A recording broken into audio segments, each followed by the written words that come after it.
pessoal, com grande alegria então que a gente dá continuidade aqui na programação do Innovation Experience Conference, palco 2 de Tecnologia, Inovação e Serviços Financeiros. É uma grande honra receber os amigos aqui, que são grandes lideranças que estão protagonizando transformações nas respectivas empresas e setores que atuam.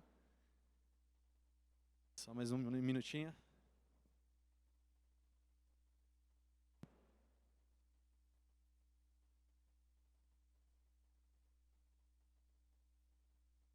Se está sentindo sotaque é por conta do fone de ouvido, tá? Não é que não fala português. Mas a gente está falando do mundo globalizado, integrado, né? Então o sotaque hoje é sinal de diversidade, muito legal. Então, eu me chamo Marcos Carvalho, sou diretor-geral do Movimento Inovação Digital, que é a entidade setorial que reúne mais de 150 empresas desse ecossistema. A gente promove uma agenda nacional de tecnologia, inovação, digitalização e competitividade. Temos aqui alguns associados, Hotmart, WorldPay, a Gol e a Globo ainda não são, mas tenho certeza que a gente já está iniciando uma agenda colaborativa aí, em prol de um mundo cada vez mais digital, inovador e inclusivo. E para esse nosso bate-papo hoje, antes um recadinho. Todo o conteúdo aqui vai ser gravado, disponibilizado em áudio, podcast, vídeo e reportagem posteriormente nos canais da Inovativos. Então, hoje a gente tem um dilema, né, de ter que escolher qual dos palcos ouvir e acompanhar, são 4 simultâneos, uma galera muito qualificada, temas muito relevantes. Priorizem um hoje, mas depois vocês vão poder ter acesso ao acervo completo de conteúdos aqui do nosso evento. Compartilhem, comentem, curtam. Acho que a gente tem que disseminar o máximo conhecimento para favorecer o desenvolvimento de uma forma ampla do nosso mercado, né? E o tema desse painel é negócios globais, desafios para a gente poder internacionalizar esses negócios, essas marcas, culturas. São frentes diversas que a gente vai estar discutindo aqui hoje. Seria muita presunção minha querer apresentar profissionais tão exímios aí. Então eu vou passar nessa primeira rodada a palavra para cada um deles se apresentem, um pouquinho do seu histórico profissional e a empresa e as áreas que você lidera, para a gente poder deixar todo mundo sintonizado aí com o que a gente tem pela frente nesse bate-papo. Pode começar, Juan. Tá. Boa tarde. Desculpa. Bom dia a todo mundo. Sou Juan da Antioquia, sou o gerente geral para a América Latina para a WorldPay. A WorldPay é um processador de pagamentos, adquirente, processador de pagamentos alternativos, os maiores do mundo. Hoje estamos ativos em 126 mercados, uns 40 deles com presença doméstica. E aqui na América Latina somos adquirentes no Brasil, na Argentina, no México e futuramente na Colômbia. Estou na empresa há 9 anos. Cada vez que estou para me aposentar, chega alguém e nos compra e acabo estendendo o meu ciclo de vida com a empresa. Estou me sentindo muito velho para continuar nesse ritmo de trabalho que a empresa demanda.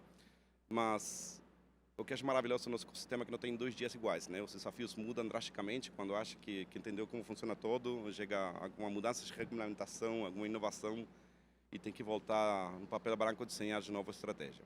Então, muito feliz de estar aqui com vocês, com esse painel maravilhoso que vamos dividir hoje. Olá a todos, bom dia também, obrigada pelo convite, estou muito feliz de estar aqui. Eu me chamo Natália Cavalieri, eu sou o General Manager na Hotmart, empresa em que eu trabalho já há 8 anos. A Hotmart é uma empresa que foi fundada em Belo Horizonte em 2011, é uma empresa de tecnologia, e hoje nós realizamos vendas em mais de 188 países, temos escritórios em mais de 7 países pelo mundo, e mais de 500 mil produtores de conteúdo utilizando nossa plataforma para fazer vendas por todo o mundo também. Eu, particularmente, sou responsável pelas nossas 3 unidades de negócio, Brasil, Latam e Europa. Então, acho que vou ter muito a contribuir e a aprender com os colegas também sobre os desafios de internacionalização. É um prazer estar aqui. Olá, bom dia a todos. Meu nome é Diogo. Eu sou CFO da Smiles, do Programa de Fidelidade, e diretor operacional da Gol.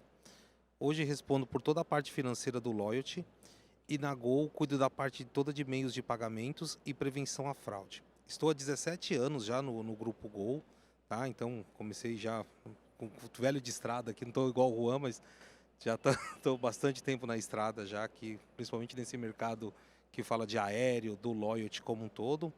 Acho que vou trazer o case aqui, o que a gente fez de internacionalização do Loyalty. E espero também aqui contribuir e aprender bastante com todos aqui. Olá, bom dia. Meu nome é Rodolfo, trabalho na Globo. acho que dispensa um pouco a apresentação, né? A maior empresa de mídia da América Latina. Eu estou na Globo há 15 anos, fiz muito da parte da minha carreira no financeiro e há cerca de mais ou menos 1 ano e meio, 2 anos, eu lidero a diretoria de soluções de consumidor e inteligência, que é a área responsável por tocar ali a nossa plataforma de vendas D2C direto ao consumidor, né? Seja para o Globoplay, seja para o Premiere, mas também para o Globoplay Internacional. A gente tem essa missão de, desde a venda, passando pela cobrança até o atendimento, ter a visão de negócio de como é que a gente chega no consumidor final e entrega a melhor experiência para esse consumidor, e toda a parte de inteligência de performance dos produtos digitais e canais pagos da Globo também. Fantástico. Ó, que responsabilidade com esse time aqui eu tenho para orquestrar e extrair o melhor deles aqui. Mas não vai ser difícil, uma bagagem em empresas tão relevantes, né? Bora nessa então para essa primeira rodada. Antes de trazer um pouquinho de cenário, né? A gente tem a internet sendo descoberta em 69 pelos Estados Unidos num conceito bélico ali de Guerra Fria. ARPANET, né? Era o nome original. Exato. E demorou-se aí mais de 2 décadas, em 95, é que a internet começou a se popularizar e atingir o consumidor final. Antes disso, a gente tinha uma complexidade de internacionalização dos negócios enorme, era muito focado no mundo físico, no mundo offline. E isso demandava uma estrutura muito mais robusta para as empresas pensarem nesse cenário de internacionalização, né? Pensando em 95, a internet atingindo de forma um pouco mais ampla a sociedade, demorou um pouquinho mais para escalar, poucas pessoas tinham acesso no começo, ainda não era tão interativa, né? Funcionava a Web 1.0, que a gente chama, funcionava mais como um cardápio, né? As pessoas conseguiam acessar conteúdo, mas não interagiam com ele. E a partir aí da Web 2.0, que é 2002 em diante, da bolha.com, a gente começa a ter um acesso, uma amplitude maior. 2008 vem os smartphones, e a partir daí a internet móvel permite esse envolvimento da sociedade conectada 24 horas por dia, 7 dias por semana, favorecendo esses negócios digitais a escalarem num tempo tão curto. E a gente vai ter diversos exemplos aqui para a gente poder discutir, né? Mas é interessante a gente observar essa linha do tempo, que vai então introduzir também a nossa primeira rodada, né? Então, quando, pessoal, que a gente, pensando aqui que temos diversos empreendedores, né? Em que momento a empresa deve traçar uma estratégia de internacionalização? Quais os principais fatores que eles devem avaliar? Quais os desafios que eles devem enfrentar pela frente além das fronteiras, né? Da onde tem a sua matriz? E o que vocês trazem um pouco dessa bagagem do momento de decisão que foi tomado? Vamos começar com a Gol, depois com a Globo, depois com a Hotmart, e a gente vem com a WorldPay dando suporte um pouco nessa jornada, que aí fica legal essa rodada, a WorldPay sendo um parceiro que ajuda a escalar, tendo uma visão ampla dos desafios de vocês, então. Tá bom, vou começar aqui. A resposta mais óbvia é quando o crescimento orgânico fala, cara, a gente precisa pensar fora da caixa, vamos olhar para outros lugares. E aí começa aquelas discussões. Pô, como crescer, como vamos fazer? E uma das decisões que a gente tomou estava muito na nossa, vamos dizer, na nossa cara, assim, dentro de casa. Quando a gente pegou como loyalty e começou a enxergar, nossa, vamos ver quantos estrangeiros tem dentro da base do Brasil e para quando a gente vende. Cara, uma análise simples e a gente começou a ver, nossa, desculpe o termo, olha quantas pessoas no exterior compram um serviço de loyalty aqui no Brasil.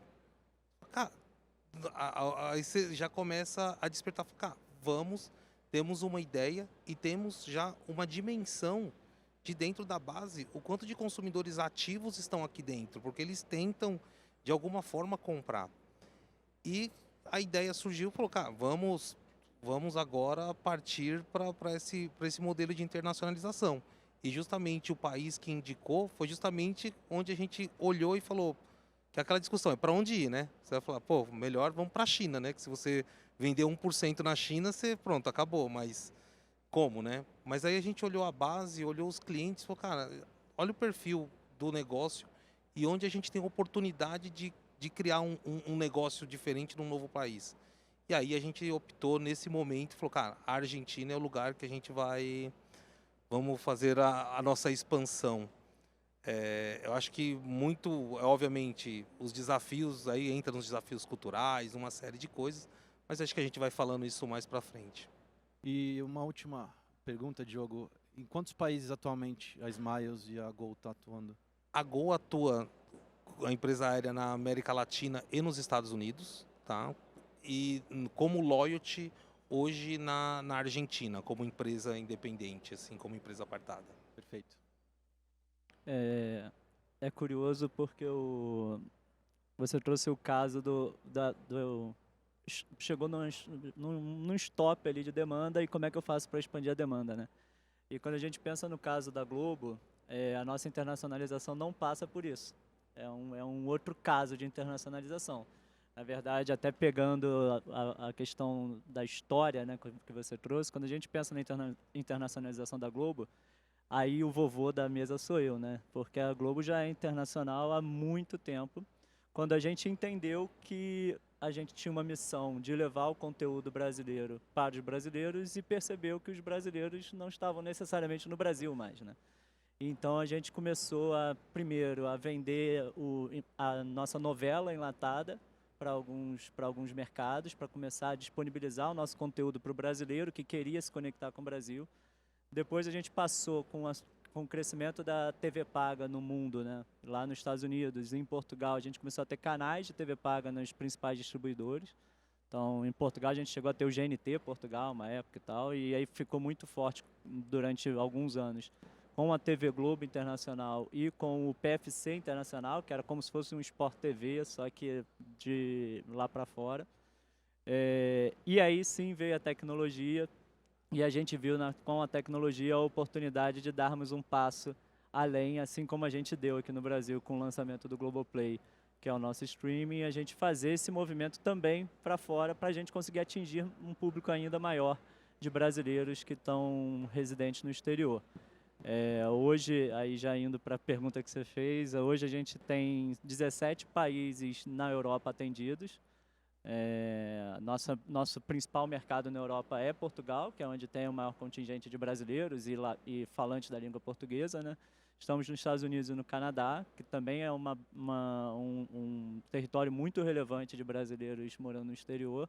Estamos no Japão, na Austrália, e temos planos e vamos falar sobre isso e conversamos inclusive com a WorldPay para ver como é que a gente faz esses planos de ir para a América Latina.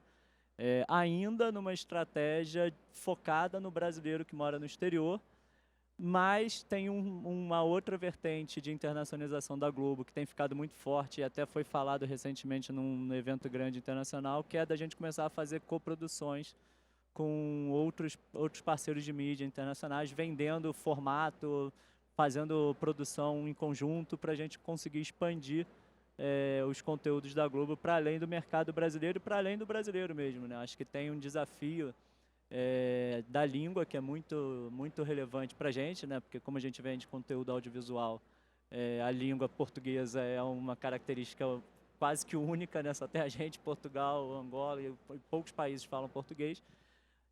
E a dublagem e legendagem é algo muito custoso, então tem um entrave natural do mercado, né? Óbvio que com a tecnologia, com a inteligência artificial, talvez se abra aí algumas oportunidades que até então parecia algo difícil da gente transcender, né?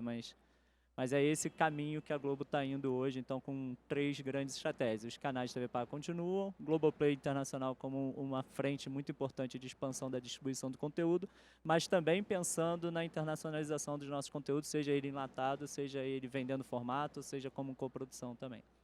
E, Rodolfo, quanto tempo existe a Globoplay, a plataforma? O Globoplay Internacional, eu vou cometer um ato falho com certeza aqui, mas se eu não me engano é de 2019 ou 2020, que a gente fez o lançamento nos Estados Unidos primeiro, depois a gente foi para Portugal.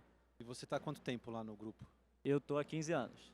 Tá, imagino o quão disruptivo tenha sido criar e desenvolver esse produto, uma vez que vocês vinham numa cultura, né, de mídia de massa, mídia tradicional, e a gente está nesse setor de streaming, né, a gente observa como que surgiu a Netflix, que é a grande expoente desse setor, veio lá de locações de vídeos, né, a gente viu a Blockbuster, que era a maior, morrer nesse cenário de mude ou morra, transforme seu negócio, ou você vai acabar ficando para trás. E ela saiu da locação, foi para um streaming competindo com as grandes emissoras, né? A Netflix. Então é legal fazer esses parâmetros.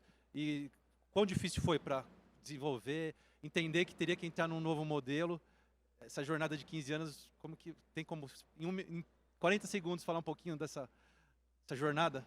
Então, vou tentar separar a sua pergunta em duas, tá? Uma é o Globoplay como plataforma aqui no Brasil, que era um caminho natural da gente, os nossos conteúdos, e a gente fez esse movimento, vai completar daqui a pouco 10 anos, está perto de fazer 10 anos do Globoplay nacional, tá?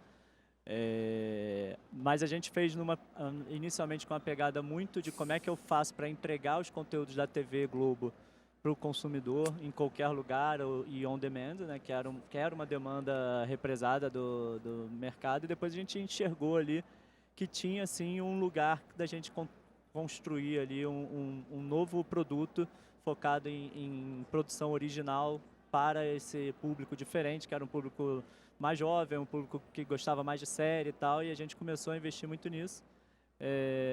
Também assim como a Netflix, a gente também tem muito conteúdo internacional, licenciado, de parceiros que a gente fecha. E o Globoplay Internacional, ele veio meio que a reboque do Globoplay Nacional, né? Na hora que eu tenho a plataforma, que é a parte mais complexa disso, que é a plataforma de produto mesmo, né? Como é que eu entrego o conteúdo, a dificuldade do Globoplay Internacional não está exatamente no produto que a gente está vendendo, mas sim como eu vendo esse produto, né?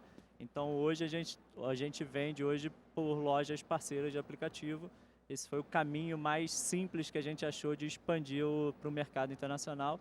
E, assim como a gente fez no Brasil, ter uma opção para aquele cliente que não está mais na TV paga ou que quer ter um conteúdo adicional que hoje a gente não tem na TV paga. Perfeito. Natália? Bom, eu vou começar já até respondendo a sua pergunta, que é com relação a qual é o momento ideal para uma empresa optar pela internacionalização. E eu vou compartilhar aqui algo que nós aprendemos com um dos nossos primeiros investidores, o Kes Kullerman, e que a resposta dele foi muito provavelmente antes de você estar pronto para isso. Porque quando a gente pensa em internacionalização, é importante entender que esse vai ser um processo de muito aprendizado para a empresa. Então, o Kes Kullerman, na época, falou ao nosso CEO, o João Pedro Rezende, olha, comece o quanto antes, porque vai ser uma jornada de alguns anos até você começar a obter resultados disso. Então, você tem que começar rápido e aprender rápido. Então, o caso da Hotmart, nós estávamos ali, a empresa foi fundada em 2011, em 2014 nós já estávamos com o escritório na Holanda, que se tornou a nossa sede, em 2016 nós já estávamos com o primeiro escritório operacional internacional, que foi em Madrid, e nós escolhemos muito por questões de idioma, penetração de redes sociais, que tem sinergia com o nosso negócio. Aí vem o segundo aspecto, que é entender qual é a capacidade de localização, escala, internacionalização do seu negócio. A Hotmart já contava com uma vantagem muito grande, que ela faz parte de uma economia sem barreiras ou com baixíssima barreira geográfica. A Hotmart, como plataforma que viabiliza a venda e o consumo de produtos digitais, como cursos online, como comunidades pagas, como e-books, etc., ela não lida com logística, por exemplo. Ela não lida com uma série de barreiras tradicionais. E isso fez com que aumentasse a obviedade de que nós teríamos que nascer com um propósito global. E a empresa, desde muito cedo, tinha essa mentalidade. Então, a gente começou a mapear mercados que tinham sinergia com os dados que nos dão certeza de que aquele mercado tem sintonia, sinergia com o nosso modelo de negócio. Então, por exemplo, mercados com muito consumo e muito engajamento em redes sociais, naturalmente é um mercado que muitas pessoas conhecem conteúdos de influenciadores, de criadores de conteúdo e querem comprar e adquirir esses produtos. E aí a gente vai fazendo um plano de expansão. Hoje nós estamos com 7 escritórios. Os escritórios nossos hoje são Colômbia, México, Estados Unidos, Espanha, Amsterdã, França e Brasil. Então a gente está dentro desses mercados, mas viabilizando uma economia verdadeiramente global. A Hotmart ela já fez venda em mais de 188 países. Ela tem cursos e conteúdos diversos cadastrados em quase 200 idiomas. E uma coisa interessante é que nós estamos viabilizando a internacionalização dos nossos produtores de conteúdo. Os produtores de conteúdo no Brasil, por exemplo, eles estão com uma média de 10% de vendas internacionais. Então, eles estão conseguindo levar esse conteúdo. É claro que também com as barreiras de idioma, de legenda, mas, de fato, a tecnologia está apoiando muito nisso. A IA está rompendo muitas barreiras. Então, a Hotmart, hoje, a nossa tecnologia já viabiliza legendas automáticas, a gente já consegue viabilizar traduções automáticas. Então, com isso, a barreira de um negócio que já tinha baixa barreira por não ter essas questões logísticas, ela está diminuindo cada vez mais. E eu acho que todas as empresas hoje já contam com um cenário muito mais fértil para a internacionalização. E a principal mensagem que eu deixo é essa: comecem antes de estarem prontos. Ô, Natália, desculpa, posso fugir o protocolo aqui e fazer para você explorar um pouquinho mais como é que vocês estão usando a inteligência artificial para essa parte de dublagem e legendagem? Imagino até, obviamente que eu tenho interesse pessoal aqui de saber isso, mas imagino que impacta muita gente que queira internacionalizar, né? Quando a gente fala de um produto como uma plataforma, é mais fácil você fazer porque você não tem a barreira da língua, né? Um dos grandes entraves que o brasileiro, que quando quer levar o seu produto para fora, tem hoje ainda é a língua, né? Como é que vocês fizeram? E se funciona realmente o que vocês estão fazendo? Até, pessoal, a gente vai ter um último tópico de futurismo, tendências e tecnologias. Então eu vou pedir para a gente levar para esse Podemos tópico. guardar nesse momento, Já então. tomamos nota aqui. Rodolfo. Beleza. Mas o último ponto, Natália, são 12 anos de empresa, é isso?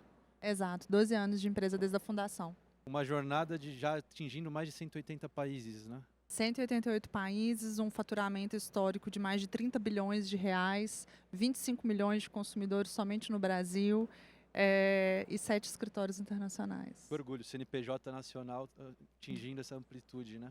Eu tenho muito orgulho. Eu entrei numa empresa que era uma verdadeira startup, com um escritório em Belo Horizonte, e iniciando sua expansão internacional há 8 anos atrás.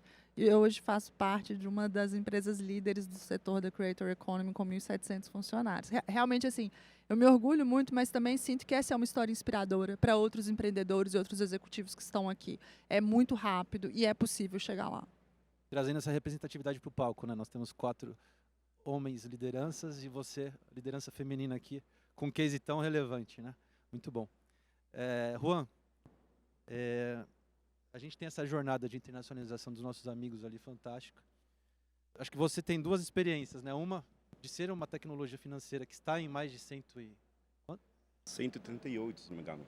Então, O pessoal de marketing vai me xingar porque eu devo estar errado com o número. Pode ser que já esteja mais um país de ontem para hoje, a gente não saiba ainda, né? Certo. Você tem o desafio de ter a sua operação, também estar atendendo e provendo essas empresas em todas as regiões, mas também de ajudar os seus clientes a internacionalizar, né? E não se expandir também, né? Exatamente. Então tenta dividir a sua fala com esses 2 olhares. Acho que seria legal para compartilhar para o pessoal. Achei muito interessante o fato de que os 3 deram uma resposta um pouco diferente e as 3 são corretas, né? Tô na linha da Natália que você tem que começar a pensar na expansão no momento zero. Por quê? Porque tem que criar estruturas que estão pensadas para eventualmente atender diferentes mercados, a complexidade de diferentes países. Estou muito na linha também do que o Diogo estava falando, né? Qual é o momento de disparar essa expansão, tá? No momento que você chega nessa capilaridade no mercado local, que o próximo degrau está difícil de atingir, né? E depois, na linha da Globo, né? Tem empresas que nascem com essa internacionalização como parte do ADN deles, né? E aqui o desafio tem muito a ver com, nós tomamos a decisão de nos expandir, como que fazemos, né? E tem um ciclo de vida dessa expansão, porque o primeiro ponto acho que o Rodolfo estava falando, né? Fazer um produto atrativo, vender esse produto, né? Chegar no momento de vender, campanha de marketing, abre o CNPJ no país, se for necessário colocar contrato de funcionários, abrir um escritório, começa a investir em marketing, começa a fazer um produto conhecido, gasta essa fortuna de dinheiro, chega o momento de cobrar, né? Eu acho que invadiram o nosso áudio aqui, tá? Não? Não? Estou ouvindo uma palestra em inglês aqui. É meu sotaque Vocês que estão você não ouvindo bem? consegue entender, Tá. por conta disso. Tá, vamos seguir então. E chega esse momento de cobrar, né? Quando gastou todo esse investimento imenso e tem o cliente na pontinha já para comprar, não pode falhar, né? Nesse momento, é um momento mais chave. Se nesse momento você começa já com uma estratégia de localização completa, o desafio que tem um investimento ainda maior para criar uma infraestrutura que de repente você está testando o país e não sabe como vai funcionar, né? Então, o que nós vemos nesse ciclo de vida é as empresas que começam a atender esse mercado de forma cross-border, tá? E conforme o mercado vai virando mais relevante, começam a localizar as operações, né? Que é esse seguinte passo em termos de investimento, onde você começa a chegar em diversos setores da população que permitem você crescer mais rapidamente nesse mercado. Quando você atende o mercado de forma cross-border, você atende o mercado de uma forma relativamente limitada, né? Cross-border requer um cartão internacional, que normalmente tipo Visa, Mastercard ou American Express, que nem todo mundo tem, que está deixando fora os cartões locais, por exemplo, o equivalente da Elo nos diferentes países, além de que a Elo agora está mais internacionalizada, mas tinha muito que um cartão doméstico que funciona só no Brasil, né? Então, você começa esse processo, o mercado começa a virar mais relevante para a companhia, começa a localizar essas operações, começa a se adaptar na cultura local da forma de pagar.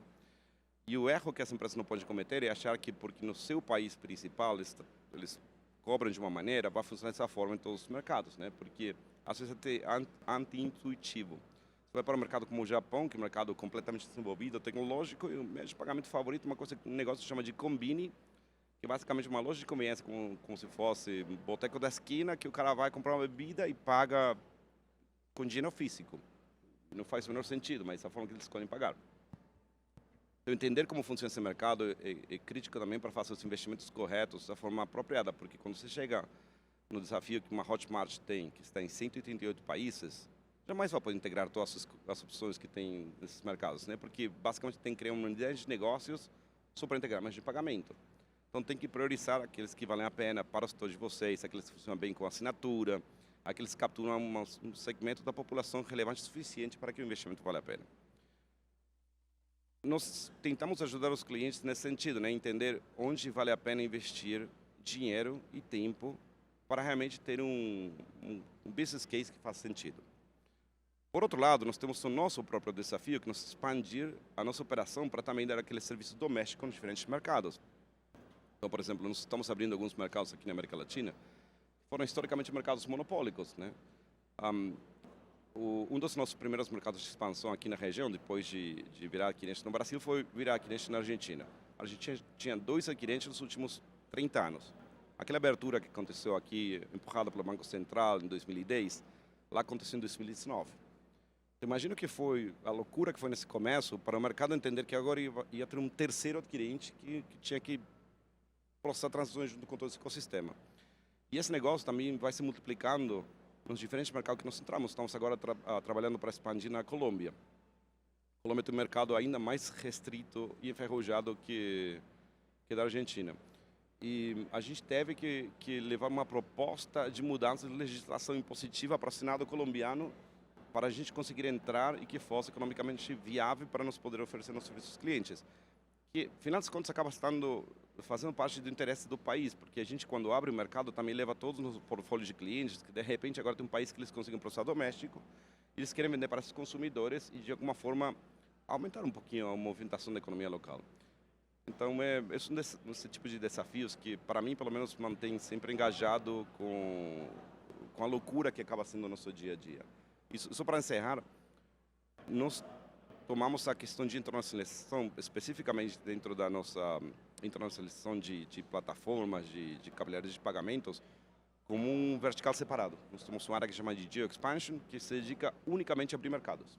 O único que eles fazem é montar infraestrutura, trabalhar com a legislação e ecossistema financeiro do mercado para poder lançar no mercado novo. Porque se você não der esse foco, é muito difícil fazer esse processo de expansão com os recursos existentes, porque eles têm que cuidar do mercado principal, que é o mercado que paga as contas finalmente, e em paralelo trabalhar com os mercados novos, que isso é mais uma promessa para o futuro do que uma realidade atual. Então a gente separou essa operação numa equipe cujo único objetivo é abrir novos mercados.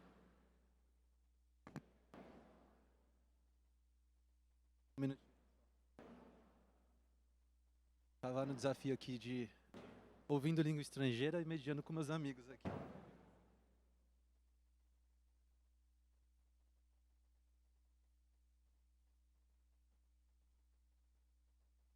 Muito obrigado aí por essa primeira rodada. Acho que deu para ter riquíssimas riquíssimos insights nos desafios que vocês viveram nessa expansão.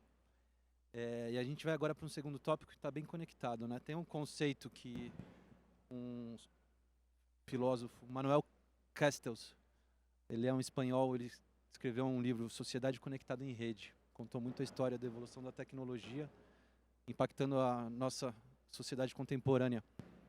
E ele trouxe o termo glocalização. Então, você atuar globalmente, considerando todos os desafios e aspectos locais, que espelha muito bem o que a gente está discutindo aqui. E aí, nesse cenário que vocês trouxeram, não tenho dúvidas que vocês viveram desafios nos aspectos legais, jurídicos, culturais e também transacionais, porque cada local tem uma cultura de meio de pagamento. Eu queria abordar um pouco, eu sei que é muito tópico, né, mas passar um overview, como que lidou com esse desafio, se teve equipes locais, e aí a questão de meio de pagamento, né, a gente sabe que o Brasil tem Pix, está exportando isso para o resto do mundo, nem todos os países têm, temos o boleto também, a gente tem a China que pulou da moeda impressa e física para o QR Code, não passou pelo cartão de crédito e a guerrinha dos POS que a gente vive no varejo físico ainda, né? Então, passo a bola primeiro para o nosso amigo Diogo, depois a gente segue, por último, o WorldPay. Desculpa. Acho que o principal desafio que acho que a grande dificuldade é você sai com a solução de prateleira e falar, deu certo no Brasil, vai dar certo num outro local, o mesmo produto, as mesmas condições.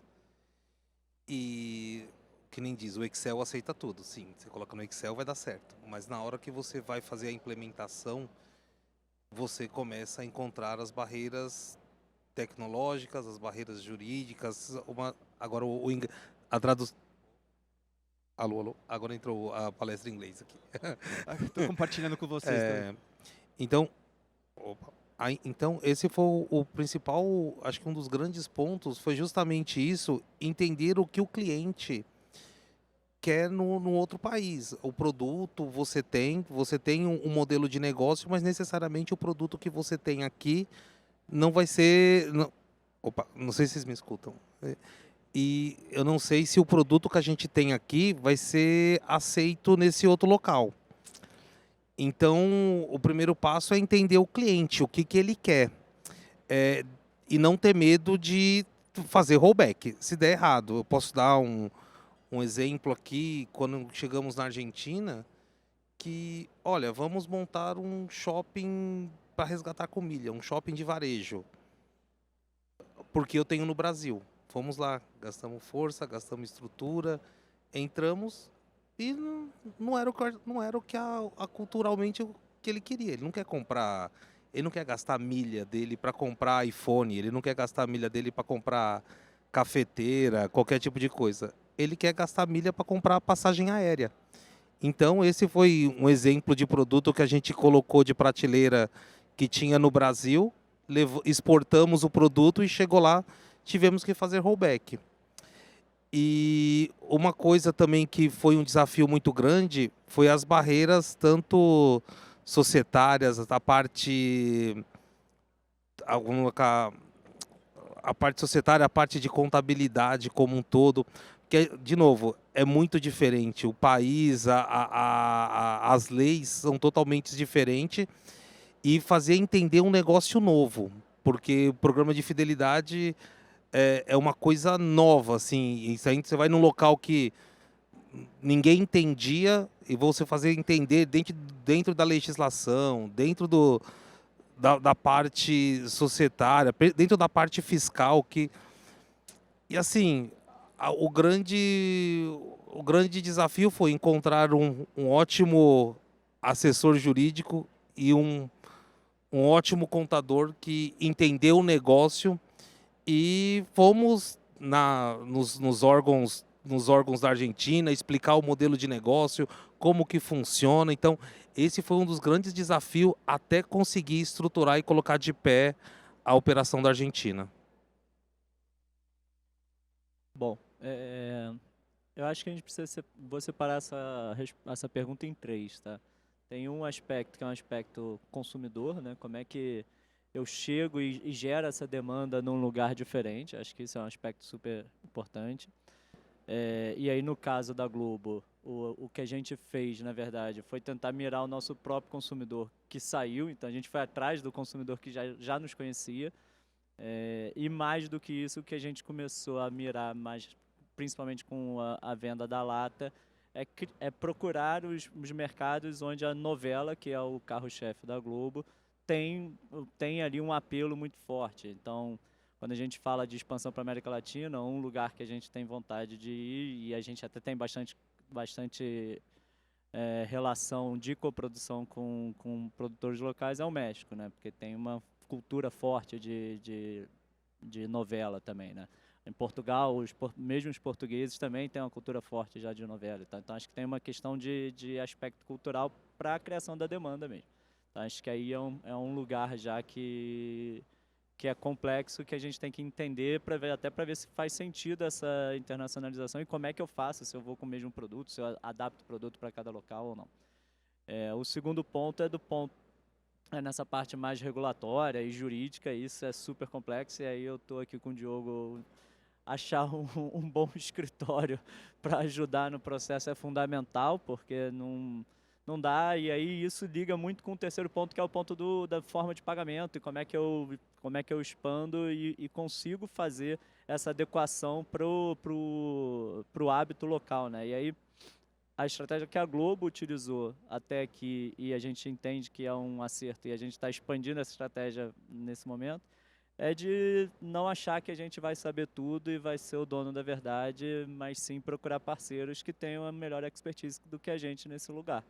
Então, inicialmente a gente foi com parceiros que a gente já conhecia, que era o Google e Apple, que são lojas INEPs, que já estão aqui com a gente no Brasil. Então, naturalmente, para internacionalizar não foi algo trivial, mas a gente não tem hoje fora, no exterior, que é uma coisa que a gente está tentando construir agora com parceiros também, que é o nosso billing próprio, né? A gente conseguir billar o cliente final e fazer o nosso próprio checkout no exterior. Esse é um ponto de entrave hoje para a nossa expansão nesse momento.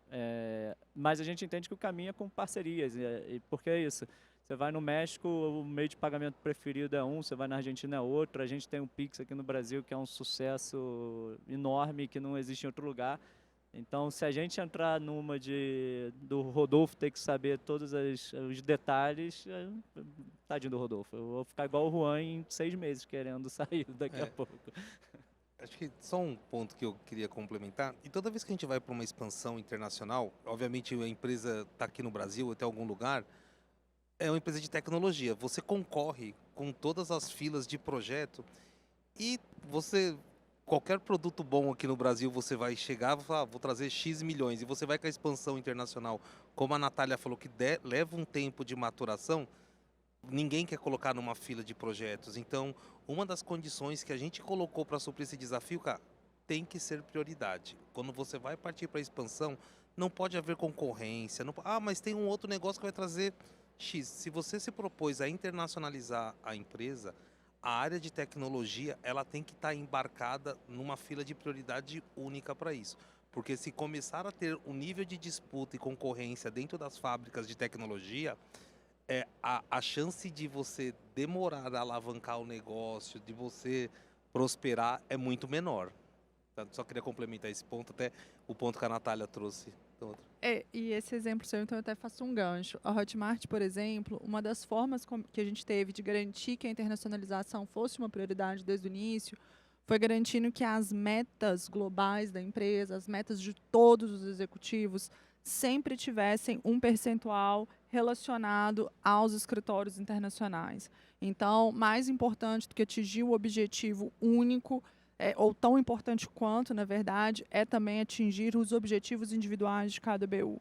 Então, e isso conta para todos os executivos. Eu acho que isso é uma forma da organização inteira se engajar e se interessar pelos resultados daquelas equipes que estão ali em outro momento de maturação, que estão ali trazendo, às vezes, um resultado muito menor em termos de escala, mas a empresa inteira entende que aquilo é importante, que aquele é o objetivo de longo prazo.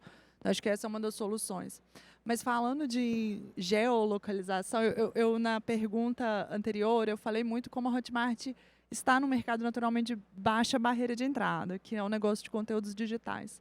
Mas ainda assim, a gente não pode ser negligente ou menosprezar os desafios de uma localização. Qualquer setor, qualquer indústria vai ter desafios de localização. Porque ainda que pelo mundo todas as pessoas consumam o seu produto, elas vão consumir de uma forma diferente. E vão haver necessidades diferentes e você vai precisar entendê-las. Então, é muito importante não ter esse pensamento de one size fits all e estar disposto a fazer algum nível de localização. Eu faço uma provocação aqui para quem nos assiste, e é claro que acho que todo mundo já vivenciou isso, o Juan tem muito a falar a respeito também, certamente. Quem nunca abriu uma página de pagamento, um checkout aqui no Brasil e se deparou com uma tradução de português de Portugal e aquilo gerou desconfiança? Quem nunca abriu uma página de checkout e na hora de pagar o produto, ele não fez a conversão automática para a sua moeda e você ficou em dúvida, poxa, no meu cartão vai vir em dólar, vai vir em real, quanto que eu vou pagar esse câmbio? Quem nunca entrou e viu que só aceitava cartão de crédito, mas para você, por algum motivo, o melhor meio de pagamento seria o Pix, seria o boleto, ou uma transferência, um débito automático? Então, isso que a gente vive no Brasil, todos os mercados vivenciam. Isso acontece em todos os lugares. Não é à toa que hoje a Hotmart, a gente oferece os nossos checkouts com mais de 30 moedas localizadas. A gente localizou o nosso checkout para mais de 30 moedas. A gente tem, mais de 22 moedas e mais de 30 meios de pagamento. Então, assim como o Brasil tem o boleto, ou o Pix, Colômbia e México tem Oxo, Baloto, e isso muda muito a forma de conseguir internacionalizar. E aí, é claro, você tem a barreira do idioma, a gente vai falar um pouquinho na parte de futuro, a barreira de pagamentos, mas também vai ser muito importante romper essas barreiras internas. Ter uma equipe que parece bobagem, pessoal, mas a gente tem que lembrar, o Brasil não conta com um benefício óbvio de falarmos todos inglês, do inglês ser a primeira língua. Então, por exemplo, a Hotmart, uma equipe de 1.700 pessoas, às vezes aquela equipe que pela primeira vez teve um funcionário lá alocado em Madrid e a pessoa daqui não falava espanhol e aí eles tinham que se comunicar em inglês e às vezes o inglês de alguém não é tão bom, a reunião começa a perder produtividade. A empresa vai ter que investir nisso. Ela vai ter que investir em educação dos funcionários, ela vai ter que investir em comunicação interna. Eu mando um e-mail todas as sextas-feiras para a minha equipe e eu ainda faço que ele precisa ser bilíngue. Toda sexta-feira eu mando o meu update pessoal que eu escrevo e ele é bilíngue para as nossas equipes. Então, as barreiras internas também terão que ser superadas nessa geolocalização. Eu achei interessante o exemplo que você trouxe, né? Porque a gente às vezes fala, vou internacionalizar para um país que fala espanhol. Você já pega a língua achando que é tudo padronizada, não tem os seus dialetos, suas variações, e joga a tradução do espanhol padronizada para todos os países. Até mesmo o português, né? A gente tem diversos países que falam português, mas cada um com as suas peculiaridades. É um erro comum. E eu gostei desse ponto que a Natália trouxe, que se essa tradução não é correta, cria desconfiança no consumidor. E, de repente, acaba perdendo uma venda porque o cara não tem certeza de como vai chegar a compra no cartão. Essa questão da moeda é crítica, né? Porque se a pessoa não tem a certeza que vai chegar na moeda dela, tem países que começam a cobrar, por exemplo, um surcharge nessa transação, que pode ser muito representativo, às vezes até 5%. Se o valor é elevado, é muito dinheiro que o cara vai pagar mais. E que essa adequação seja verificada pelas equipes locais, né, para que realmente faça sentido, porque se esse achismo de nós acreditamos que entendemos como funciona e vamos com uma estratégia centralizada, muitas vezes não acaba dando aquela localização que você estava mencionando. Eu vou fazer uma publicidade aqui, gente, que é uns 8 anos, acho, publicamos um relatório que chama de Global Payments Report. Um relatório grátis, qualquer um pode entrar no nosso site, baixa e tem as preferências de consumo de pessoas em 40 países. A gente o que faz é uma pesquisa, entrevistamos, acho que são entre 1.500 pessoas em cada país, nos 40 que cobrimos. E o que trazemos nesse relatório basicamente é isso que funciona para esse mercado, para esse setor, para esse tipo de consumidor. Porque se não cair no erro comum de pensar que, como aqui todos os painéis falaram, que porque uma coisa funciona no meu mercado principal vai funcionar no resto, é o pior erro que pode cometer. E gostei muito de uma coisa que o Diogo falou, que é estar preparado para reconhecer que falhou. Voltar no quadro branco, desenhar de novo estratégia e relançar. Porque às vezes tem muito essa iteração de ir ajustando até chegar nesse processo de venda que realmente seja o que o consumidor quer, né? Aquela ferramenta de A/B testing é chave. Testa uma estratégia num checkout para 50% dos consumidores, testa outra estratégia para outros 50%. A métrica vai ter de ser qual a resposta correta.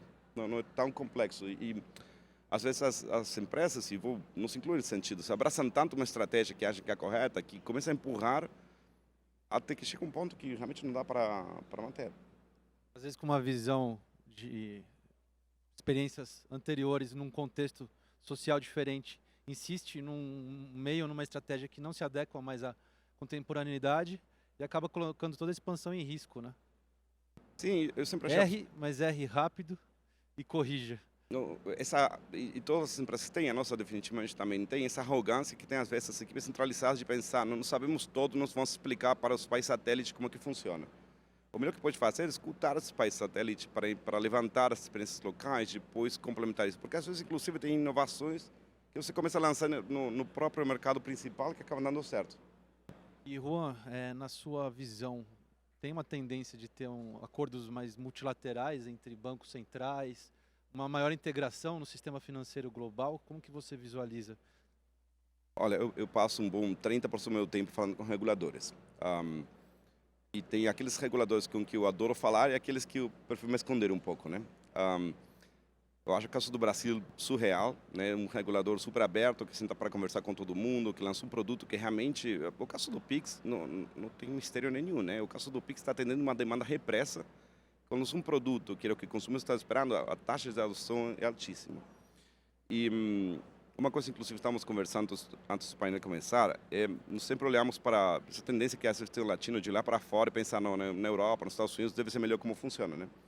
E os mercados como os Estados Unidos, que acho que todos podemos concordar que é um mercado muito desenvolvido, com um nível de maturidade para o comércio eletrônico altíssimo, com um nível de maturidade para o mercado financeiro muito elevado também, que se você quer fazer uma transferência de uma conta para outra, pode demorar 2 dias sem chegar, né? E agora a Fed está começando a explorar a possibilidade de lançar um produto como o Pix, que chama de Fed Now, que não tem uma data de lançamento planejada e que vai ser por adoção dos membros. A experiência não vai ser igual, não. Aqui na América Latina, o que tem uma coisa que eu acho particularmente interessante, que se você quer ver o futuro da América Latina, não é questão de chutar o que vai acontecer, basta olhar para a Ásia. Você estava falando há uns minutinhos sobre a China e o código QR, né? O código QR foi a melhor forma de pensar. Nós temos um país de tamanho continental, é muito difícil distribuir maquininha no país todo. Vamos mandar um QR que o cara imprime, gruda na parede e começou a cobrar, né? Então, às vezes, as soluções mais simples, mais básicas, são aquelas que atendem ao mercado. E essas soluções que às vezes parecem muito básicas, acabam permitindo a gente pular estágios e chegar a um nível de maturidade muito maior, tá? Eu acho ainda bizarro, como gringo que eu sou, que você chega num ponto de milho quente aqui e consegue pagar cartão de crédito. Eu acho surreal esse tipo de coisas. E tu fala o nível de maturidade que tem o Brasil em termos de infraestrutura de meios de pagamento, a sofisticação que tem e a qualidade dos recursos humanos que você tem aqui para contratar e para utilizar nessas expansões que estamos falando. Então, tem que aproveitar essa estrutura que tem, esse aprendizado que tem e levar as melhores práticas para fora. Mas, novamente, fazendo parte disso, tem que estar preparado para falhar, para reconhecer que às vezes errou e tem que reeditar a estratégia. Muito bom. Agora a gente vai para uma rodada final, discutir um pouco, até retomando a pergunta do Rodolfo lá no início, né? A gente tem a ascensão de novas tecnologias aceleradoras entrando a cada momento ali no mercado, sendo aprimoradas, impactando processos e todo o planejamento que a gente já tinha feito atrás para a empresa de estrutura e de gestão. E tanto que hoje o planejamento tem que ser de 2 a 3 anos, não mais de 10 anos, como a gente tinha ano passado, né? A gente tem que ressignificar os nossos negócios, sempre olhando o que tem de tendência ali, como atuar da melhor forma, como equilibrista ali. Será que isso se aplica ao meu negócio? Ou eu vou entrar num modismo que de repente não faz sentido? Tem esse dilema também, né?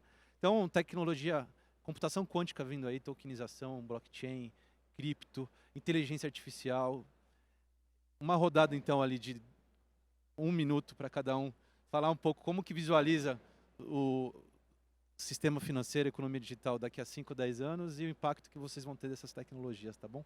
E consideração final. Quer começar? Vai. Começar com a Natália. Ok, vou aproveitar então e já endereçar aquela pergunta. De fato, essas tecnologias tá virando até um bordão, né? Todos os eventos que a gente vai, a gente escuta muito e é porque de fato elas são tecnologias muito transformadoras. A gente fala que eu acredito que elas serão tecnologias viabilizadoras de muitas outras, por isso que elas são tão impressionantes. É como a internet ou a própria eletricidade, né? É uma base, é uma estrutura que vai viabilizar um mundo de transformações que a gente nem tem visibilidade ainda. E AI, inteligência artificial, é uma dessas. Na Hotmart, a gente tem um núcleo hoje de inovação, que é um comitê só voltado para explorar a AI e as possibilidades disso. E já começou a gerar bastante resultado interessante. Então, para vocês terem uma ideia, hoje a AI, a gente criou um tutor personalizado dentro de cada conteúdo, dentro de cada curso. Então, vamos supor, um professor de gastronomia que cria um curso usando a nossa tecnologia da Hotmart, ele vai ter à disposição um tutor por IA que ajuda cada aluno dele com as dúvidas. Isso faz com que esse professor não precise mais responder individualmente cada dúvida. Esse tutor está treinado com o conteúdo dele, então ele foi treinado com o conteúdo gerado pelo professor, então ele vai falar o que aquele professor ensina e ele já está ali respondendo os alunos, por exemplo. E aí, fora a questão de legendagem que você mencionou, eu acho que a gente conta com um desafio um pouquinho menor que o de vocês, porque o conteúdo educacional ele exige um pouco menos de sofisticação do que um conteúdo de entretenimento, por exemplo, que a localização vai ter que ser perfeita para gerar todas as emoções esperadas. No nosso caso, tecnologias como speech to text, text to speech, já estão muito evoluídas e a gente consegue gerar essa legendagem muito boa, simultânea, que tem nos atendido bem. Então, a gente tem casos de produtores que fizeram um processo de internacionalização exclusivamente com base nessa tecnologia, como a Lara Rogedo, que tem um curso de costura, e ela tem hoje mais de 15% dos alunos no internacional usando dessa tecnologia. Bom, bora seguir. Eu vejo, assim, que eu tento ver é muito mais uma tecnologia na questão dos pagamentos, como a gente abordou blockchain, cripto. Mas eu também fico refletindo muito, falando, se cada novo meio de pagamento você colocar numa fila de desenvolvimento dentro de um ecossistema de empresas como a Gol, como a Smiles, como a Hotmart, vai ficar todo mundo doido porque todo dia surge uma coisa nova. A gente, obviamente, avalia e estuda, acho que a tendência no futuro é ter cada vez mais integradores. Então você vai ter uma pessoa só, ou um integrador só que fala com todas as tecnologias, fala com todos os blockchain, fala com tudo isso, porque senão vai ficar inviável, vai ter muita tecnologia e ninguém vai conseguir implementar, porque cada um vai começar, eu quero cripto, eu quero pôr a moeda do Elon Musk, eu quero... E aí, então, acho que vai chegar uma hora que é muita novidade para pouca mão de obra, para colocar em complexidade. Então, uma visão de futuro, a gente está estudando, está vendo, e assim, são essas integrações nessa parte de blockchain, de integrador de blockchain, de inteligência artificial no sentido, acho que no caso da Gol e da Smiles é muito mais na parte hoje que a gente vê no atendimento, né, na parte de cliente, de você ter o comportamento dele e você já ter uma criação do que a pessoa quer, do que ela quer comprar. Então, acho que isso a inteligência artificial já, com base no comportamento, é o que está vindo no nosso caso, que é totalmente online, né? Eu não tenho o humano para vender, né? Então, acho que é muito ligado nisso. Muito bom. Bom, falando de um pouquinho sobre a tecnologia do ponto de vista do meio de pagamento,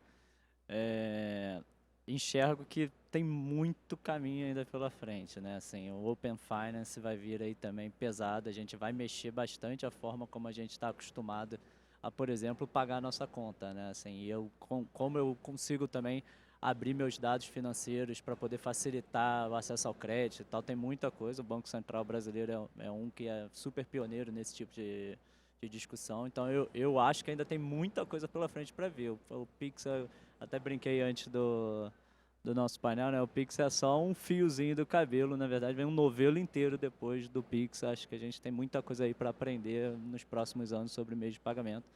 E acho que o grande desafio é justamente como é que a gente transforma isso numa cultura mais mundial, né? Não só ficar tão localizado, né? Porque cada vez mais os produtos e as plataformas e os serviços vão ser internacionais, né? E como é que eu faço para esses tipos de tecnologia de fato se falarem, de fato fazer um cross-border que seja mais fluido ali, que funcione e tal. E aí vem a WorldPay, espero que vocês ajudem a gente a resolver esses problemas de facilitar todas essas integrações entre países. E pegando o outro ponto da pergunta sobre inteligência artificial, eu tendo a concordar, assim, eu acho que é estruturante, assim, acho que não é uma... a palavra inteligência artificial virou meio palavra bônus, né? Tipo, você fala, você ganha um MBA, um certificado e tal, ganha uma estrelinha, enfim. Mas é algo que vai realmente revolucionar o mercado. A gente hoje na Globo, a gente já usa para muita coisa mesmo. Desde a recomendação, e aí são modelos mais simples ali de machine learning do que o consumidor assistiu para poder ajudar ele, ou pares assistiram para ajudar ele no próximo conteúdo a ser assistido.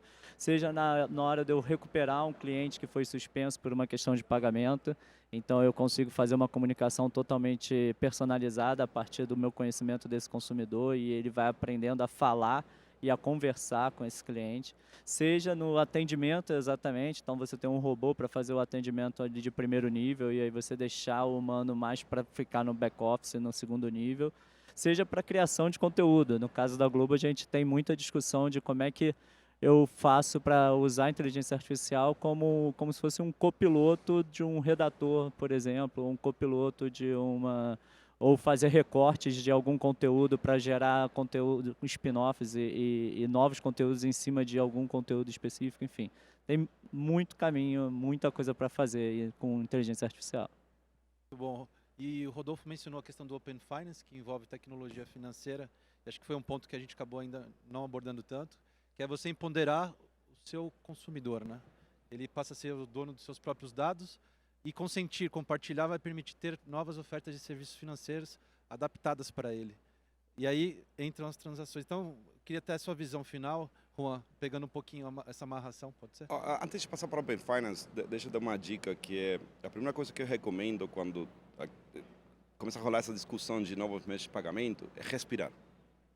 Tá? Porque meios de pagamento tem pipocando por todos os lados do mundo e todo mundo quer sair correndo, integrar o último do último do último. E a primeira coisa que a empresa tem que considerar é se realmente esse meio de pagamento é relevante para o nosso segmento-alvo e tem a massa crítica para justificar o investimento. Por exemplo, como o Diogo estava falando, né? Tem uma fila de trabalho infinita para lançar o último do último produto que às vezes realmente não resolve muito.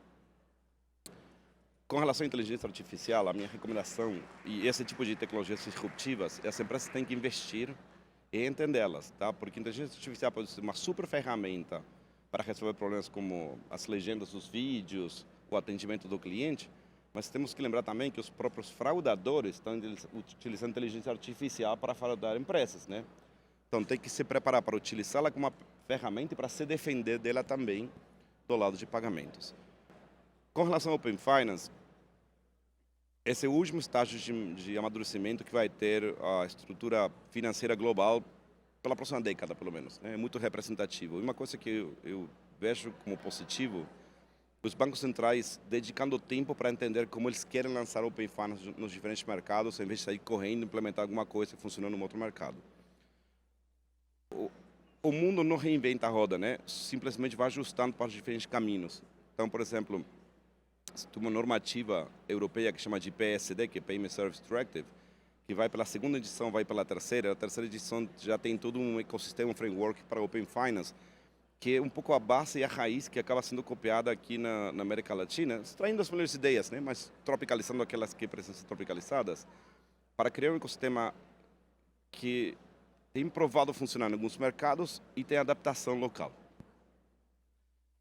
Tem uma frase que eu vi em uma apresentação há alguns anos que falava "Data is the new oil", né?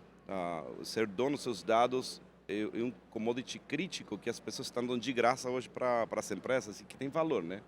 Porque essa explosão de dados que depois as empresas utilizam para customizar a oferta, para melhorar, para aprimorar o produto que estão vendendo, tem um valor e as pessoas têm que voltar a ser donos disso, né? E tem muita legislação em relação a isso, a lei de proteção de dados pessoais aqui no Brasil é um grande exemplo. Então, sempre bom ver que o regulador está acompanhando o mercado com o ritmo que o mercado vai vai inovando. Que isso é realmente relativamente recente, né? Se nós pensamos 15 anos atrás, o regulador ficava de olho assim, as coisas começavam a se desenvolver e o regulador não participava desse processo. E hoje o regulador está liderando essa conversa, que eu acho um processo muito saudável, né? Porque está criando condições para todo o mercado conseguir atender esse tipo de questões de forma igualitária, tá? E cuidando principalmente da parte mais importante do ecossistema, que é o consumidor. Fantástico. Pessoal, então chegamos ao final. Longe de esgotar o tema, a gente sabe que transformações acontecem diariamente. O mais importante é a gente estar aberto para conversar, ter um ambiente ali cooperativo, né, de trocas, conhecimento. Então, o papo foi riquíssimo. Espero que em breve possamos estar juntos abordando esses tópicos novamente. Não deixem de passar no stand da WorldPay ali para conhecer como eles suportam as empresas na internacionalização. Negócios digitais, de fato, não estão em fronteira. O regionalismo hoje está cada vez menor, né? Então conheçam lá, saibam mais do estudo. E queria agradecer muito cada um de vocês aí pelo engajamento e por compartilharem conosco. Depois a gente faz um trabalho legal com conteúdo para repercutir. Juan, Natália, Diogo, Rodolfo, muito obrigado, gratidão. Obrigado, Obrigado a obrigado a todos. todos. Obrigado. Salva de palmas. Obrigada.